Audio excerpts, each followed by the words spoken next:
বৈষম্য বিরোধী ছাত্র আন্দোলন ও জাতীয় নাগরিক কমিটির উদ্যোগে আত্মপ্রকাশ ঘটতে যাচ্ছে নতুন রাজনৈতিক দলের। শোনা যাচ্ছে চলতি ফেব্রুয়ারি মাসের দ্বিতীয়ার্ধে অন্তর্বর্তী সরকারের একজন তরুণ উপদেষ্টা পদত্যাগ করে নতুন এই দলের দায়িত্ব নিতে পারেন।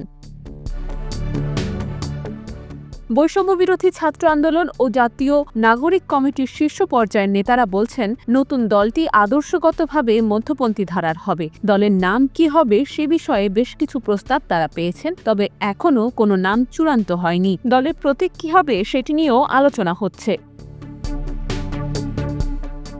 জাতীয় নাগরিক কমিটির একাধিক সূত্র বলছে, প্রাথমিক আলোচনা অনুযায়ী অন্তর্বর্তী সরকারের শিক্ষার্থীদের প্রতিনিধি হিসেবে যে তিনজন উপদেষ্টা, বিশেষ করে মাহফুজ আলম, নাহিদ ইসলাম ও আসিফ মাহমুদ আছেন, তাদের মধ্যে একজন পদত্যাগ করে দলের দায়িত্ব নেবেন। অন্য দুজন আরও পরেই সুবিধাজনক সময়ে পদত্যাগ করে দলে যোগ দিতে পারেন। ওই দুইজনের একজন আগামী জুন মাসে উপদেষ্টার পদ ছেড়ে দলে যোগ দিতে পারেন।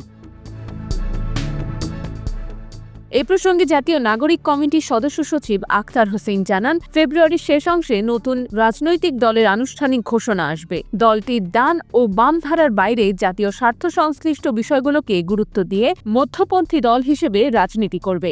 গণ অভ্যুত্থানের পক্ষে ছিলেন কিন্তু কোনো দলের রাজনীতির সঙ্গে যুক্ত নন এমন ব্যক্তিদের তারা নতুন দলে নিয়ে আসতে চান।